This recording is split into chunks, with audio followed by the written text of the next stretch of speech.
Hello, sports fans. Jim Coyle with Indiana Sports Beat Radio. Thank you for stopping by our YouTube channel. Make sure to hit the subscribe and notifications toggle so you never miss a thing. All of our content up here every day.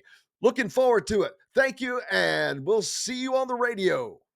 Welcome to Indiana Sports Beat Radio, brought to you by the Hard Truth Distilling Company in Brown County, Indiana. So for the thousands in attendance and the millions watching around the world,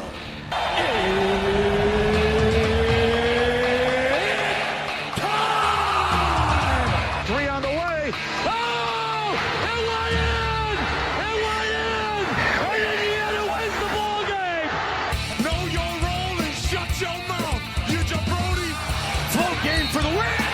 Ayler's gone! Goodbye, touchdown, Indy! Woo! America! They got a football team now! Pretty simple. I win. Google me. You know that I'm the cream of the crop. Now, from the Hard Truth Studios, here's Jim Coyle. Welcome back, Indiana Sports Beat Radio. We're coming to you here on this Monday of New Year's week. And what better way to start it than with Todd Leary? New year. It's a new day coming up, but we've got 2 days before that. How was your weekend, man? I've got you muted. There we go. My bad. There we go. It was a good weekend. It was good. I didn't do a whole lot, but it was pretty good. Did you watch any of the games, any of the football games? I did. The games were average, I would say. I don't think there was any real great football games this weekend. No. But the thing that has just leaped out at me, if they had done this the way they should have and not screwed around with the rankings and the seeding being so off because of SMU and Boise State getting those byes, those teams would have been in the bottom two of the bottom four. And that means it would have left Indiana at number 8 to host a game. But they would have hosted a game against, say, a Boise State or Arizona State. It would have been all of those. I think it would have been 4 good games had they not screwed it up.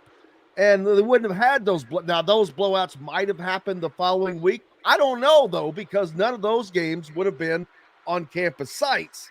So it would have been interesting to see how it worked out. Yeah, the thing I don't love about the way it's done right now, and I'm sure it's got a lot to do with TV money and all of that, but they've just got it strung out too far. They should have been playing this weekend, and I won't be saying that on January 1st, December 31st, because I'll enjoy watching those games then. Right. But the fact that the championship game is on January 20th, that's like 2 weeks away from the Super Bowl. It's just so far out, and I don't like that side of it.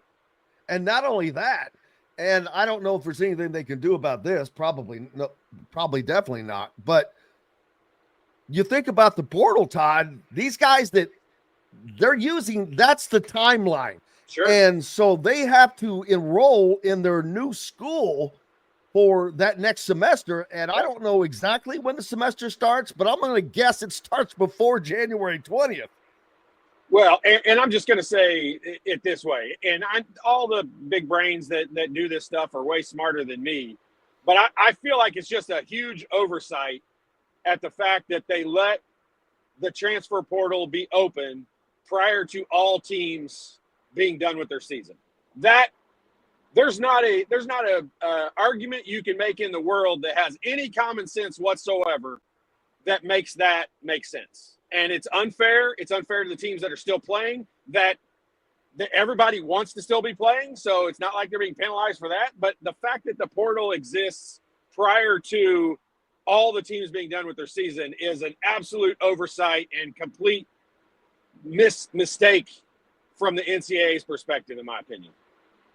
Yeah, there's just so many issues that has come along because of this. And it's one that I don't know can be fixed because of the need to be enrolled in the school. And these coaches and teams, they want them for spring football. to be able to be in that spring semester. And well, it can be fixed because we took 2 weeks off between the Purdue game and when the other game ended up being. Like, they don't need 2 weeks off. Play that game the next week. Yeah, and then, I there do was agree with you. there's like 10 or 14 days in between the next game after that. Like, they don't need. So the teams that got to bye are going to have basically an entire month off, and that's not like no sports franchise in the world has a thing where there's a entire month off. Like, that doesn't make any sense to me. They don't need a month off. Like, get the season over with. And then, like, they could have it all done. The championship game should be on January 1st. End of story. That's just, there's no, I don't think there's any argument beyond that, because then you fix the idea of transfer portal, and everyone knows January 1st the portal opens, or January 2nd the portal opens, and everybody can be enrolled in their new school or whatever they need to do. Like, that seems pretty easy of a fix to me. Yeah, I agree. But unfortunately, it's something that won't be changed until after next season, because the current contract is set up this way. So we're going to have this again next year. And so there will be more complaining next year of if the SEC doesn't get 14 teams in, even though there's only 12 slots, they're going to want 10 of them. But it's going to be interesting to see how the rest of these games go. And all this talk about Indiana and all that, and all these other schools, and they didn't belong. I'm like, okay, Indiana lost by 10 in a road game. Well, there's already two teams that are double-digit underdogs on a neutral site. So I'm like, why are you complaining about? I don't get, what is it you expect from a lower seed team to go on the road in that environment, but yet they're supposed to overcome that? And I mean, it's not that they can't, but it should not be an expectation. And when it doesn't happen, it should be understood instead of used as a punching bag. Yeah, I agree with you, except for I sort of don't agree with you in that you're basing that comment kind of off of Kurt Herbstreit, and then there's a whole faction of people that kind of feel that same way. But like, that's not how everybody feels, and that's not how we can't say everybody feels that way. And it's just a situation. You're not going to make everybody happy. Like, no. I think we say that a lot about a lot of different things, but I don't think we actually take it to heart and mean it, because you're not going to make everybody happy, and you're going to have to deal with the people that are not happy expressing their opinion of not being happy. Kurt Herbstreit just happens to have a media where he can voice it to a whole bunch of people, and people that are not Indiana fans might jump on board and be like, yeah, they shouldn't have been there. They got blown out. I know they lost by 10, but they scored 2 touchdowns in the last minute and a half or 2 minutes. So they really were down 27-3 for the majority of that game. And I'm an Indiana fan. I'm not bad mouthing us. I don't think it was our game that we played well enough to win that game. And so we didn't deserve to win that game. And I loved our season. I loved everything that happened with it. It's a great story. It's great for college football. I'm surprised Kurt Herbstreit took the approach that he did, because it's great for the sport in general. And we were just lucky enough as Indiana fans that it was Indiana that was the team that got to be that Cinderella story this year. We see it almost every year in some sport, and we were super fortunate and lucky for it to be Indiana this year. Yeah, and I think college football is better for it. 100%, no doubt about it. I don't know if – I think Coach Cignetti did two things. He added to it, and he detracted from it at the same time. But you know what? But he caused a lot of attention. How much attention? Oh, my God. The attention that Indiana got just because of the football program. I've said this before. I would love to see a dollar number next to all of the extra marketing they receive because of the 3 hours of game day at home, 3 more hours of game day at Ohio State, 4 more hours of game day at Notre Dame. Think about that. Just those three. that are commercials. Now, then you add in Fox, and I could not, in the course of doing my job and all the post-production stuff, there's no place you could turn and not see Kurt Signetti.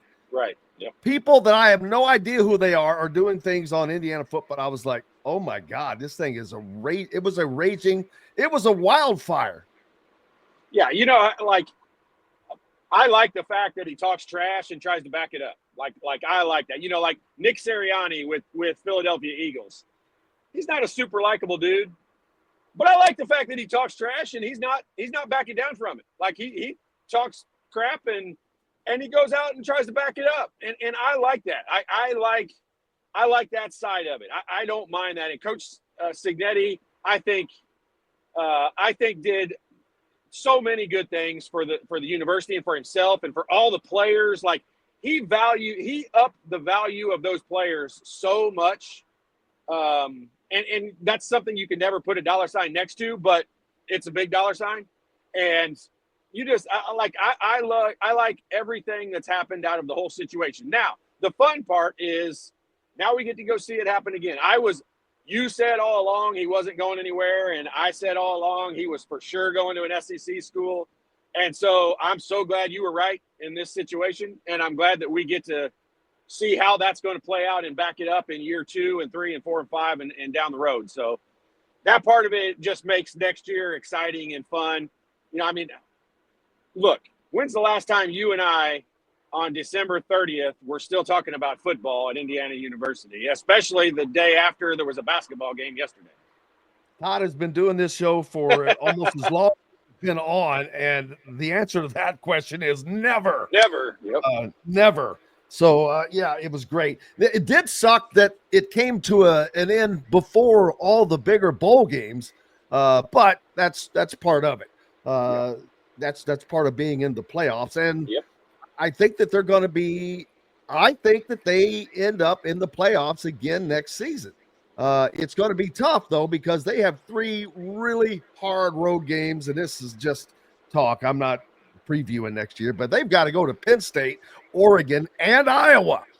They have to win one of those games for 2 reasons to me. They have to show that they are not just going to beat the teams that they are supposed to beat, and they're going to need to win one of those. They're going to need a signature win. Yeah, I think next year they're going to need that signature win because, you know, I think Kurt Herbstreit's entire argument, you know, was who did Indiana beat? And I think he got that from Nick Saban. If you watch College Game Day all year long, that's what Nick Saban said. You know, from midway through the season on, he said that every single week. And that drives me nuts. That was him lobbying to get Alabama into the playoffs. And I get we would do that too. Like if that was Coach Knight in that situation years ago, he would have been doing the same. Like they'd have been lobbying to get their former team in that scenario. So I get that, respect it, understand it. But the part of it that I mean I would love to say to Kurt Herbstreit is Ohio State only had 1 good win. I mean, they beat Penn State and barely beat Penn State. Oh, we could go on about teams that didn't have big wins. Right. Yeah. And so my bigger thing was silly. My biggest thing is, who did they not lose to? They did not lose to they didn't lose Northern a game Illinois. They should have won. Right. They didn't lose a game they should have won. And I look at Alabama with 2 of those. Now, the Vanderbilt, that's a shocking loss, but Vanderbilt was a lot better than your Vanderbilt or normal. But Oklahoma, in the last game of the season, you score 3 points. I'm sorry, there is no way on God's green earth that that's a team that I would say is worthy of the playoff. And I agree with you, but let me ask you this. If right now, if you were forced to put your entire life savings on a game, on the bet between Indiana and Alabama, would you be willing to bet against Alabama? Not after seeing Indiana play against the bigger boys. Agree. So you can make the argument. I get their argument. I get what they're saying. The SEC is kind of in a bad situation because almost all their teams are good. Like, you know, I mean, I'm not an SEC fan. I mean, I like Georgia, obviously. But beyond that, like, I root for Alabama to lose every game. And my mom will probably cut me off after saying that because she loves Alabama. But I mean, I I do not like the SEC, but I get their problem. Their problem is every week. The reason I love the SEC is because they provide me a good game to watch every single week. And I mean, there's an argument for that. I get what they're saying. The problem with Kurt Herbstreit's saying what he said was he's an Ohio State guy and he's kind of sticking up for Ohio State. And they didn't have any good wins either. The Big Ten struggled in the good win situation. Penn State definitely didn't have any good wins. So any signature wins, I should say. All wins are good wins. Coaches will all tell you going on the road and winning's hard. Yes, it is. I get it. But they didn't have any signature wins that you can just put your stamp on. That this team deserves to be in the playoffs. And then you look, though, at Indiana was expected to have the reigning national champion on their schedule, which they did, and the runner-up. So you're looking at going, and they play Ohio State. You're like, damn, that's a loaded schedule they got. They've got to go to UCLA, which, you don't know who's going to be what. Right. Control that, because Indiana has had the toughest schedule prior to that when they played in the Big Ten East. We all know that that can't be dealt with. But next year won't be an issue. They will have that opportunity, and I think that they've got to grow and learn from those big games and big events, because they're going to be in them again next year. We've got to take a break. The great Todd Leary is with us from myjumpshot.com. Make sure you go to myjumpshot.com. If you have a kid, know anyone that could use some help with their basketball fundamentals, especially shooting, besides Indiana. Yeah, no kidding. Besides their, what have they shot lately? In the last 2 games, I think like 7% on 3-point shots. We'll talk it's about not good. With the great Todd Leary on the backside when we come back to the Hard Truth Distilling Company Studios. Right after this break. Located on 325 acres in beautiful Brown County, Indiana, Hard Truth Distilling Company is the biggest and the best craft distillery around. While Hard Truth is already known for producing internationally awarded whiskeys and spirits like Hard Truth's sour mash bourbons, sweet mash, and hard road ryes, as well as their cinnamon vodka and the always popular toasted coconut rum. Hard Truth Distillery offers so much more. With a full-service restaurant, ATV, and distillery tours, as well as live music, you can spend an entire day at Hard Truth Distillery while making your entire family or group happy. And that's the Hard Truth. Hard Truth products are available across Indiana, as well as many other states. So no matter where you shop, if they don't carry your favorite Hard Truth product, tell them you want the truth, the Hard Truth. Hard Truth Distilling Company encourages you to enjoy all of their products responsibly and to never drink and drive. When it comes to apparel and promotions, FreeThink has you covered, literally, whether it's 24 or 200 shirts for sports leagues, businesses, or groups. FreeThink Apparel and Promotions can also create your very own merchandising store. FreeThink Apparel and Promotions did it for Indiana Sports Beat Radio, and they can do it for you. Whether it's screen printing, embroidery, digital printing, promotional products, vehicle wraps, or anything else under the promotional line. See what FreeThink Apparel and Promotions can do for you at freethinkapparel.com.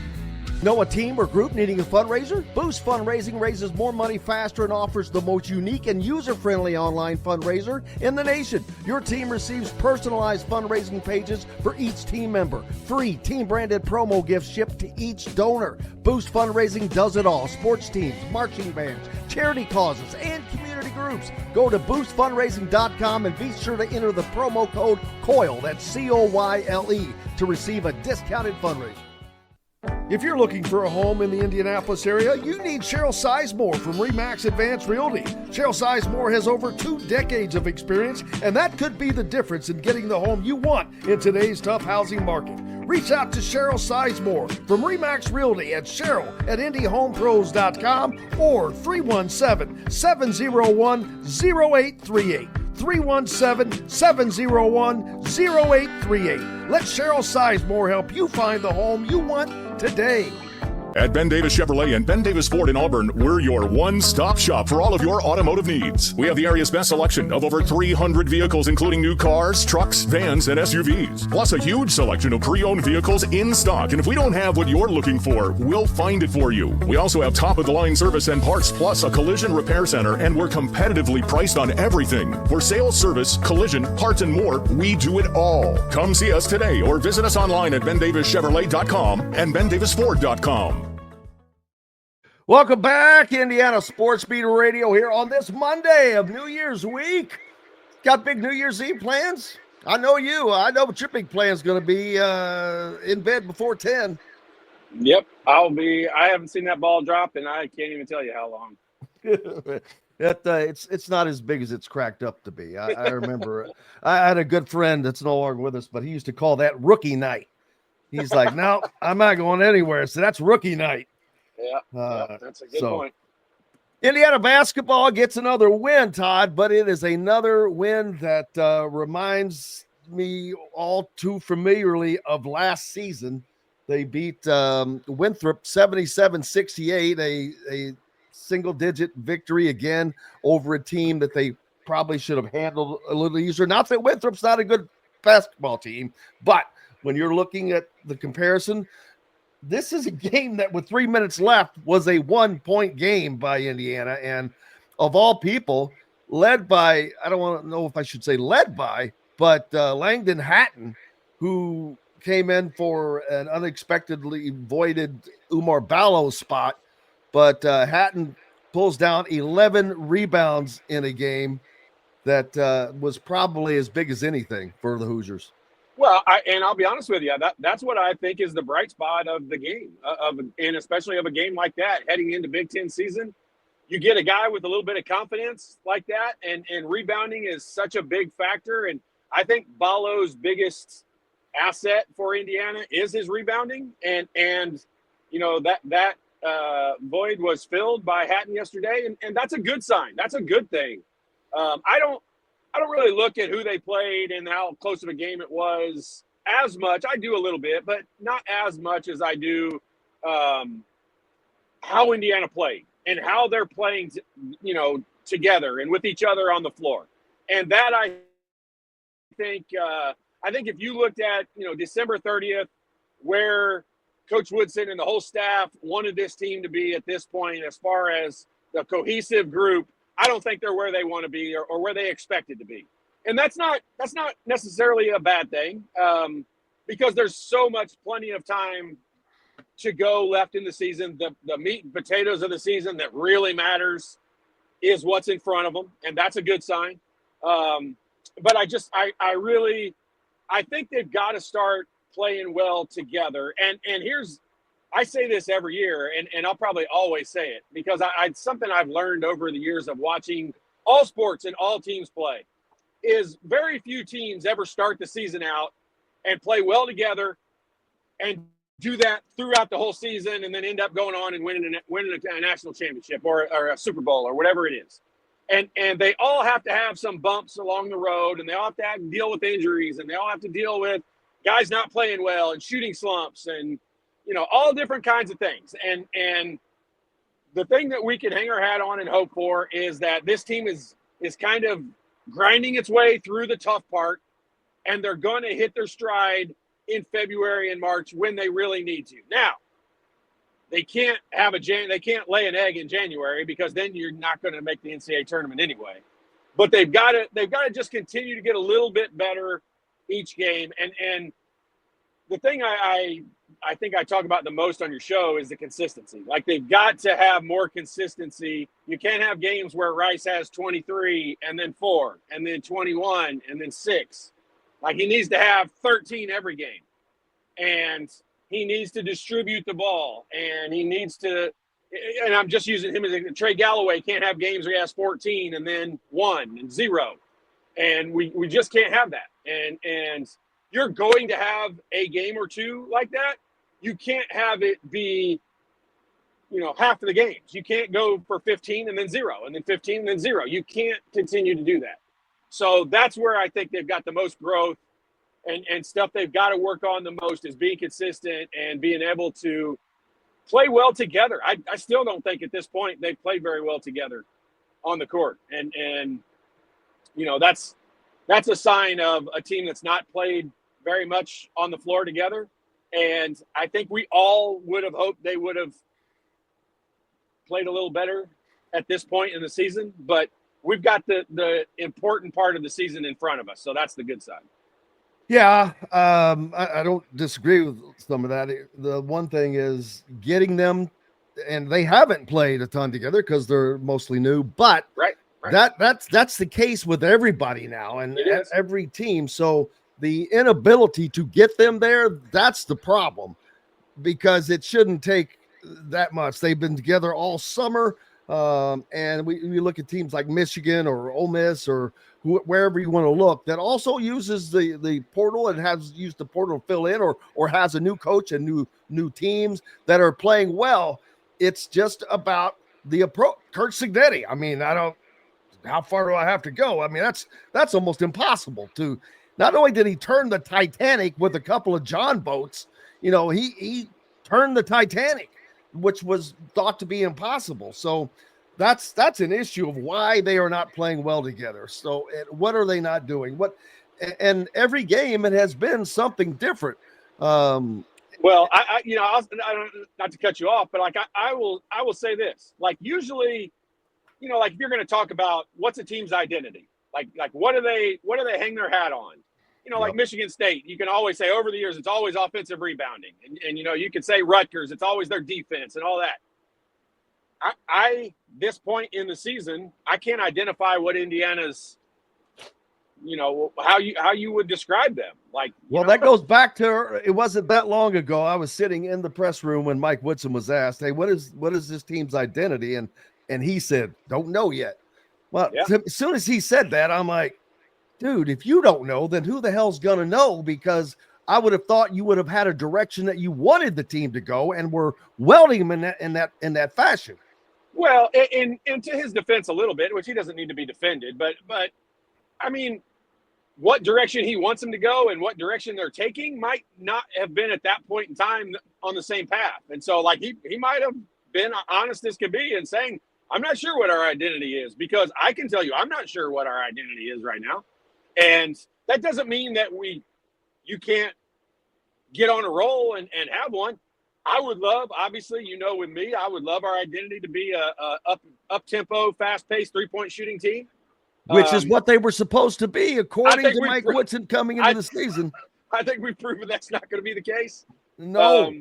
But you know, so at this point, we just need them to, and I think the players, I think if you sat down with the players individually and you said, hey, what are you guys trying to accomplish? What is it you guys want to be out there on the floor? I don't think you'd get the same answer from everybody.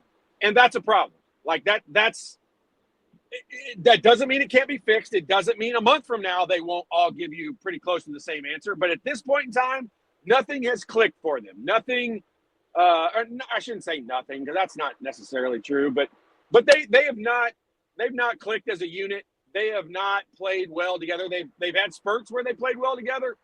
I don't know why. We could speculate on why Ballo didn't play yesterday, but I didn't hate it because that's kind of the lineup I wanted to see anyway. I mean, I told you that before the season started. I wanted to see a more of a shooter lineup. I love the fact that Goody was the guy that started. And I love Trey Galloway as a human being, as a person. I love his family and all of that. But if he can't produce more outside scoring, then they're going to have to figure out a lineup that is going to produce that, because right now they need him to be a consistent scorer. And I don't think the coaching staff would probably agree with that statement. I'm probably not sure Trey would agree with that statement, but they need that. Like they really do. They need someone that they can't. Mbako, I thought was going to be that guy, but he's been pretty up and down. Like they've all been up and down. Like I just keep saying the same thing over and over again. Like they're all inconsistent. And until they gain some consistency, that's why Calbert Chaney was as good as he was. That's why Damon Bailey was as good as he was. Those guys were consistent. You knew what you were going to get from them. day in and day out, and Indiana doesn't have that right now. Ballo's rebounding is pretty much the only thing you can count on every single game. That and Renew getting in foul trouble. Yeah, 12.7% that I calculated on their last 55 three-point field attempts, which have come in the last 2 games. You know, they've been putting up a lot more. They put up 35 in a game that maybe they probably shouldn't have, and then they put up 20 yesterday, but they hit one. They hit one shot out of 20. I think that I could hit 1 or 2 blindfolded, or I know someone mentioned earlier, you could hit more than that left-handed today. How are they that poor at hitting shots? When it's this consistent, there has to be something more behind it than bad luck. Well, yeah, and I agree with you. And I will say, like, I've been an advocate of them having a shooting coach for many, many seasons now. And it's not just Mike Woodson's regime that this team has not shot the ball well. It's been this has been going on for 8 years. This has been a while. And until I firmly believe until that they make it a strong coaching point, because I can tell you, I have talked to Mike Woodson personally about it, and this was a couple years ago. This wasn't like it was yesterday, and I can tell you, he told me that shooting wasn't the problem, and so I can physically tell you that because he said it right out of his mouth to me, not hearsay. And so I just, until they make it a point to become better shooters, I don't think they're going to become better shooters. You don't just become a better shooter because you think you want to be a better shooter. Like, you got to put the effort into it. And I say this all the time. This is why myjumpshot.com exists, because like, I love golf. You know, I love golf. The PGA Tour, the best golfers in the world, Scotty Scheffler, Tiger Woods was the best example in the world. Those guys have swing coaches that watch their swing and can pick up some tiny little thing that they're doing different or wrong that might help them out in a tournament. And they don't just practice with them in the off season. They practice with them every single week. And a lot of them go on some of the events they're playing in with them. Well, almost all of them do. Almost all of them have their swing coaches with them, especially at the majors. Like, they're always there at the majors, but they're almost always with them at different events throughout the year, especially if things are not going well. And like, why would you not think that translates over into shooting the basketball? It's so similar. I'm shocked that more people don't take that as a. I mean, these golfers are paying big dollars to swing coaches to come and do that, and obviously it pays off. Why wouldn't basketball players? Some do. Some professional players do. But at this level, I think, especially with NIL and all that, I think players need to start hiring shooting coaches and getting them to be there with them. There is always a fear, for whatever reason, for people to mess with someone's shot, no matter how jacked up it might be. That's so 1970, it's not even funny. Like, that's why I know the Tiger Woods analogy. Yeah, I understand that, but it seems like there's still a fear because you don't see anybody do it. It's like I think back to everyone kept wanting to blame when Romeo Langford was here, his thumb. I'm like, that's horse crap. I said, if you want proof, what was the first thing the Boston Celtics did when they got a hold of him? They took a ping pong paddle and they taped it to his left hand because of his shooting. It had nothing to do with his thumb. And so they're trying to make a correction. Well, like I'll get to your point of not wanting to mess with things. Like, I'll give you a great example, and it's not IU related, it's Purdue related, actually. Braden Smith, who he's my favorite basketball player to watch play in college basketball. I really enjoy watching him play. He controls the entire game. I just really enjoy it. He's a pretty good shooter. He's an inconsistent shooter, and the reason he's inconsistent, I could fix in 5 minutes. Like, I could make him a consistent, good, probably the best shooter on their team, including Fletcher Lawyer. I could probably make him the best shooter in the Big Ten in 5 minutes. And teams would not want to mess with a guy's shot because of exactly what you said. It's kind of 1970s thinking. We've always heard that and thought that. We'll work on it in the offseason. We don't want to mess with it during the season. That is such crap. It doesn't make any sense whatsoever. If a guy's making, am I going to go mess with Steph Curry's shot? No. He makes it all the time. Like, his percentage proves he doesn't need to be messed with. And other guys don't fall into that category. There's like 5 guys in the world that fall into that category. Everybody else should take all the instruction they could possibly get from people who know what they're talking about. And I'll tell you, I'm not the only person that knows what they're talking about. There's a lot of good shooting coaches out there. But I can watch guys shoot, and for whatever reason, I think it's my God-given gift. Like, I can tell you how a guy can improve his shot just by watching him from the sidelines. It's not very difficult, in my opinion. Well, and that makes complete sense because you have been through the training. You were always a great shooter. I've studied it. Like that. Yes. I mean, I appreciate you saying that. But, yeah, I was given the gift. I have good touch. Like, players that have good touch, it's really easy to work with them and all that. But guys who don't have good touch, I can still – you can still make them really good shooters. That, not every guy that's a good shooter has good touch. There's guys with terrible form that end up being pretty good shooters just because they practice and repetition the same thing all the time.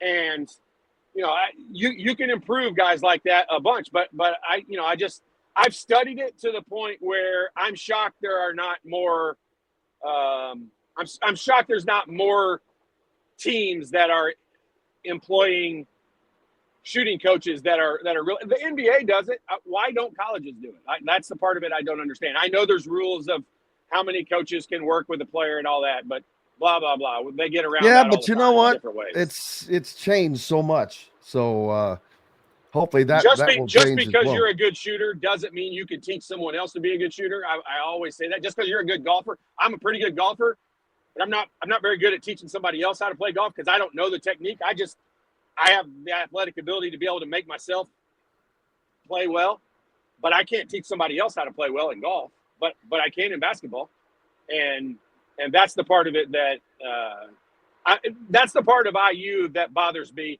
because me as Todd Leary wants IU to be a good shooting team, and they're not, and there's just that's I struggle with that because I'm a fan of that team and I want that team to be a good shooting team, and they've not been for a long time, so it bothers me. Yeah, and there's no reason because they have the guys like Mackenzie Mbako, Luke Goody, among others that could shoot the ball if they were really in that form, especially if they had someone that was working on specifically that. We've seen that Calbert Chaney has helped Umar Ballo at the free throw line, but obviously they need a lot more help at the 3-point line than the free throw line right now because the trade in points is substantial. Yeah, but the free throw line is a big deal. Like Omar Ballo, of course. I mean, he's going to shoot so many free throws. Like, that's a dude that improving his free throw shooting is a big deal for that team. So, yeah, I mean, Calbert's awesome. Obviously, Calbert has the best touch of anyone I've probably ever seen. It doesn't always translate into being able to – if you haven't studied it, and I'm not saying he hasn't because maybe he has, but I'm just saying, like, I've studied it to the point where I can just watch a guy and I can probably give him 3 things he can do different or better and practice on and become a better shooter. And that's, it's not going to happen at IU. I've come to the point, like, I understand that's not going to be the case, but I'm going to catch on somewhere. And when I do, that team's going to be a good shooting team. I promise you. Yeah. Well, you have the desire. You love it. I do love it. It's a great, and that's what is a big thing. And so hopefully this team can find that because they're about to enter now the re-enter the gauntlet. Big Ten season, and it is going to be a meat grinder. There are 8-9 teams that are going to be fighting for the teams that come out of the Big Ten Conference this year and make it to the NCAA tournament because it's going to be tough. I don't – this particular Indiana team, I see going upside down. I don't see them going 500 in the league, and I think that's going to be kind of a Mendoza line of whether or not that you make it to the NCAA tournament this year. I don't think you can be under 500 in the Big Ten and make it in personally.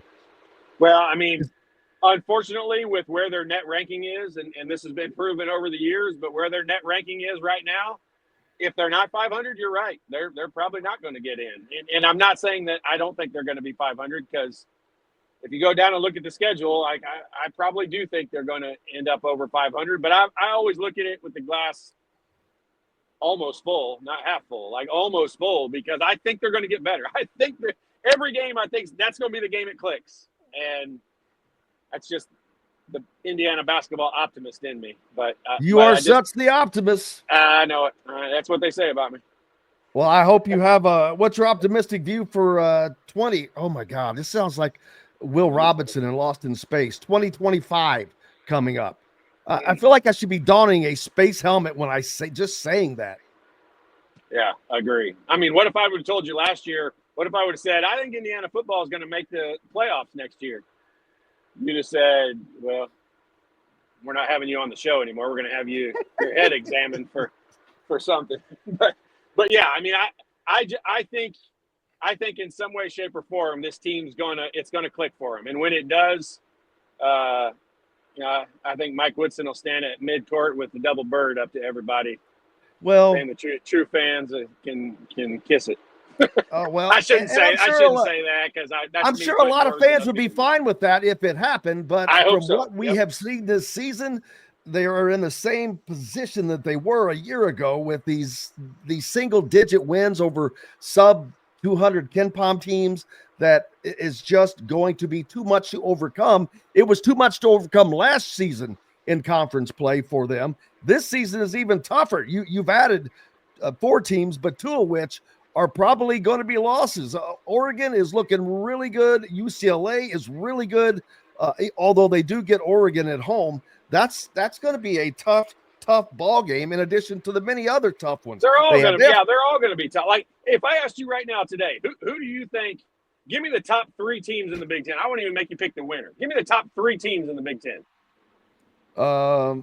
Michigan, Illinois, UCLA.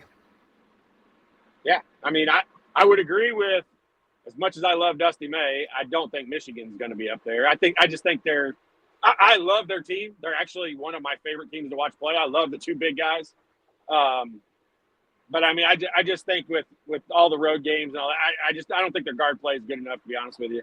But I mean, I agree with you. With UCLA is going to be tough because their defense is so good. And Illinois, obviously, they're just super talented and all that. I honestly couldn't tell you. I mean, if Rutgers won the Big Ten, it wouldn't surprise me. If Rutgers didn't finish 500, it wouldn't surprise me. Like, it's just this season's going to be interesting. It certainly will be, brother. Happy Thanksgiving. Gee whiz. Happy Thanksgiving, Merry Christmas, and Happy New Year to you and Jessica and everyone. Enjoy it, man. We'll see you again on Friday. So we'll see you at the end of this year and at the beginning of next year. Perfect. We get to see Rutgers play on Thursday, and we'll talk about it on Friday. That'll be something. Todd Leary from myjumpshot.com. Make sure you go there, hit it up. You know what you need it for. Hello, sports fans. Jim Coyle with Indiana Sports Beat Radio. Thank you for stopping by our YouTube channel. Make sure to hit the subscribe and notifications toggle so you never miss a thing. All of our content up here every day.